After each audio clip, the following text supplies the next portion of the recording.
अगर आप भी मीशो पे अपना आर्टिफिशियल ज्वेलरी का ब्रांड शुरू करना चाहते हो तो ये वीडियो आपके लिए परफेक्ट है। Hello everyone, welcome back to my YouTube channel. मेरा नाम है Aishwarya, those who are new, hi. मैं हूं एक स्मॉल ज्वेलरी बिजनेस ओनर और मैं यहाँ बात करती हूँ कि कैसे आप भी अपना ई कॉमर्स बिजनेस शुरू कर सकते हैं। सबसे पहले मैं आपको एक बहुत ही अच्छी बात बताती हूँ। मीशो पे आपके पास सेल करने के दो ऑप्शन है। आप जीएसटी के साथ भी सेल कर सकते हो और आप जीएसटी के बिना भी सेल कर सकते हो।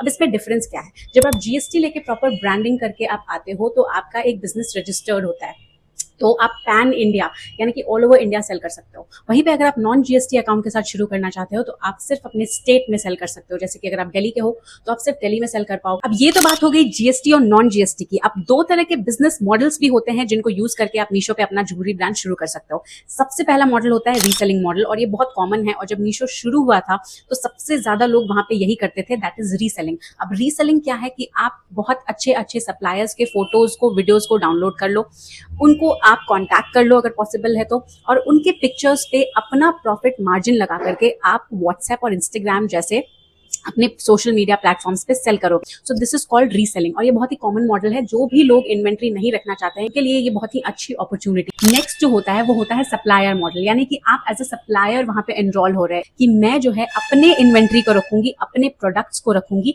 और वहां पे अपने प्रोडक्ट्स को सेल करूंगी। So there is no third party involve, मेरा कोई रीसेलर नहीं है, मैं डायरेक्टली अपने प्रोडक्ट्स को कस्टमर तक पहुंचा रही हूँ। तो I am being the supplier. आपके पास स्टॉक होना मैंडेटरी है और इन्वेंट्री होना मैंडेटरी है। So this is the difference between reselling and supplier model. इसमें से जो भी आपके बजट को सूट करता है, आपके पॉकेट साइज को सूट करता है, या फिर आप अपने ब्रांड को किस तरीके से ग्रो करना चाहते हो, बहुत सारे फैक्टर्स हैं, जो भी आपके लिए सूटेबल है आप वो बिजनेस मॉडल चूज करके अपना ज्वेलरी बिजनेस शुरू कर सकते हो। नेक्स्ट, अब ये एक ऐसा पॉइंट है जिसमें बहुत सारे लोग 90% ऑफ द पीपल जो है वो शुरुआत में गलतियां करते हैं।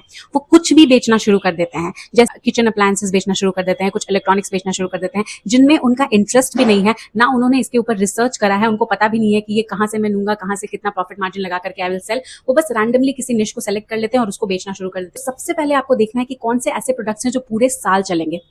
यहाँ पे मैं आपको बता दूं कि आर्टिफिशियल ज्वेलरी बेचने के लिए आपको दो कैटेगरीज में अपने माइंडसेट को डिवाइड करना है। एक होता है जो पूरे साल चलता है और एक होता है जो सीजनल प्रोडक्ट्स होते हैं। तो आपको दोनों को साथ लेकर के चलना है। सबसे पहले एक ब्रांड बनने के लिए और कॉम्पिटिटर्स के साथ आने के लिए, उनके साथ चलने के लिए आपको डेली वेयर वाले प्रोडक्ट्स रखने हैं ताकि आपके कस्टमर्स आ जाएं, आप तक वो कस्टमर्स रिटेन हो जाएं, आपके ऑर्डर्स आने लगे अच्छे खासे। जब वो हो जाए तब आप जाओगे ट्रेंड्स में, तब आप जाओगे सीजनल प्रोडक्ट्स पे। वो आपके बिजनेस को बूस्ट दिलाएगा। पर चलने के लिए आपको daily wear, light weight jewellery, सारी चीजें चाहिए। और सीजनल प्रोडक्ट्स क्या होते हैं? Bridal jewellery, festival jewellery. तो ये सारी चीजों को कैटेगोरिकली आपको डिवाइड करना है। आर्टिफिशियल ज्वेलरी में एक और विनिंग स्ट्रैटेजी होती है जिसके बारे में मैंने अपने लास्ट वीडियो में भी बात करी थी कि आप कॉम्बो पे बहुत फोकस करें, कॉम्बो ऑफर्स पे बहुत फोकस करें। जितने अच्छे और सॉलिड कॉम्बोज आप बना पाएंगे उतने आपके अकाउंट को एनरिचमेंट मिलेगा, उतना वो फुलफिल्ड लगेगा। सो कॉम्बो ऑफर्स पे भी आप ध्यान। तीन चीजें बताएं, आपको डेली वेयर वाले प्रोडक्ट पे फोकस करना है, आपको सीजनल एंड ट्रेंडिंग चीजों पे फोकस करना है, एंड देन आपको कॉम्बो पे फोकस करना है।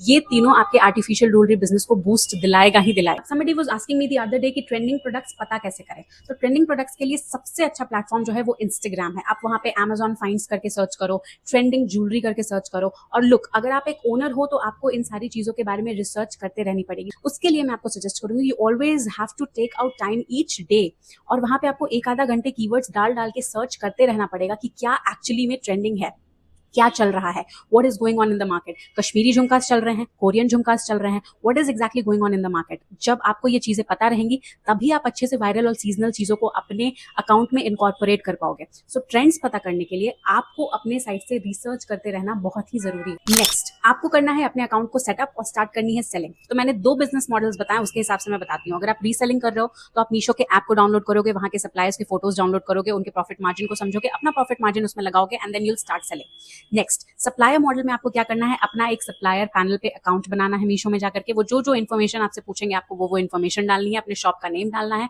And you have to be the supplier of your brand. आप वहां पे प्रोडक्ट्स को सप्लाई कर रहे हो तो आपको वहां पे अपने प्रोडक्ट्स की लिस्टिंग करनी है। You actually have to do the proper listing. आपको फोटोग्राफ्स डालने हैं, टाइटल डालना है, डिस्क्रिप्शन डालना है, ज्वेलरी का वेट डालना है, ज्वेलरी का प्राइस डालना है। ये लिस्टिंग आपको अपने साइड से करनी है because you are the supplier. ये करने के बाद आपके पास कस्टमर्स आएंगे, आपके पास आपके ऑर्डर्स आने लगेंगे। सो रीसेलिंग के लिए आपको सिर्फ फोटोज चाहिए और उसमें आपको अपना प्रॉफिट मार्जिन ऐड करना है। सप्लायर के लिए आपको खुद से सेलिंग करनी है। लेकिन दोनों केसेस में जो बूस्ट दिला सकता है वो ये है कि आप अपने सोशल मीडिया प्लेटफॉर्म्स को अच्छे से यूज करो, व्हाट्सएप ग्रुप्स को यूज करो, इंस्टाग्राम यूज करो, डीएम्स भेजो लोगों को, एक्चुअली टेल देम कि आप किस चीज के बारे में बिजनेस कर रहे हो and what is going on. आपका ब्रांड किस चीज के बारे में है, उसकी यूएसपी क्या है। You have to be the face of your brand. तो आपको अपनी ब्रांडिंग इस तरीके से करनी है। इसके बाद आपके बिजनेस को एक बूस्ट मिले। अब एक यूनिक स्ट्रैटेजी बताती हूँ। पहले 10-15 ऑर्डर्स जो होते हैं वो कस्टमर्स नहीं ला करके देते हैं, वो आपके फ्रेंड्स एंड फैमिली ला करके देते हैं। इसी को कहते हैं रिव्यू स्ट्रैटेजी। तो आपको बेसिकली क्या करना है कि जब आप लिस्टिंग करोगे अपने प्रोडक्ट्स की, तो आपको बहुत सारे रिव्यूज और रेटिंग्स कराने हैं अपने प्रोडक्ट पे, जेन्युइन रिव्यूज करवाने हैं। प्रोडक्ट के ओरिजिनल फोटोज जब रिव्यू में डालेंगे तो पीपल विल हैव फेथ कि ये प्रोडक्ट इस तरीके का दिखता है, मुझे इसको ऑर्डर करना है। सो उस फेथ को डेवलप करने के लिए और अपने अकाउंट को एनरिच करने के लिए पहले 10-15 ऑर्डर्स आपको अपने फ्रेंड्स एंड फैमिली से करवाना पड़ेगा। This is also a part of your investment और इसको आप स्किप नहीं कर सकते। अब एक बहुत इंपॉर्टेंट चीज, content is equal to direct sales. इसका मतलब मैं आपको समझाती हूँ। अगर आप एक ऐसे सप्लायर हो या रीसेलर हो जो अपने प्रोडक्ट की ब्रांडिंग को स्किप कर रहे हो, जो अपने प्रोडक्ट को शोकेस करना स्किप कर रहे हो सोशल मीडिया प्लेटफॉर्म्स पे, तो you are missing money on the table. आप एक्चुअली में रखे हुए पैसों को मिस कर रहे हो। ये कहाँ से आएगा और ये कैसे बनेगा? आपको बिहाइंड द सीन्स डालना है, आपको अपने ब्रांड की ऑथेंटिसिटी बतानी है, आपको बताना है कि आपको आज कितने ऑर्डर्स आए जिनको आपने किस तरीके से पैक किया, what were the problems that you faced. जब आप ये जेन्युइन और रॉ साइड दिखाते हो ना अपने बिजनेस का, तो लोग बहुत जल्दी आपसे अट्रैक्ट होते हैं। बहुत सारे लोग मीशो पे सेल करना तो शुरू कर देते हैं, लेकिन वो सोशल मीडिया प्लेटफॉर्म्स पे ये दिखा ही नहीं पाते कि they are actually a supplier जिनका खुद का एक ब्रांड है, जो मीशो जैसे प्लेटफॉर्म पे सेल कर रहे हैं। वो बस सेल करते जाते हैं और उनके ब्रांड का कहीं कोई नामो निशान नहीं है। आई वुड सजेस्ट, अगर 2026 में आप अपने आर्टिफिशियल ज्वेलरी का बिजनेस शुरू कर रहे हो, get in the game. Social media में आओ, प्लेटफॉर्म्स पे अपने अकाउंट बनाइए और बिहाइंड द सीन्स बताइए। How did you pack an order, vlogs बनाओ, छोटे छोटे मिनी व्लॉग्स बनाओ। जस्ट शो कि आप कितने इन्वॉल्व हो अपने बिजनेस में और अपने डे टू डे ऑपरेशंस को आप कैसे हैंडल कर रहे हो, ताकि पब्लिक को आपके ब्रांड की ऑथेंटिसिटी पता चले, उनको आप पे फेथ हो और वो बार बार आपके पास आए अपनी ज्वेलरी को लेने के लिए, because they know how raw and unfiltered your brand is.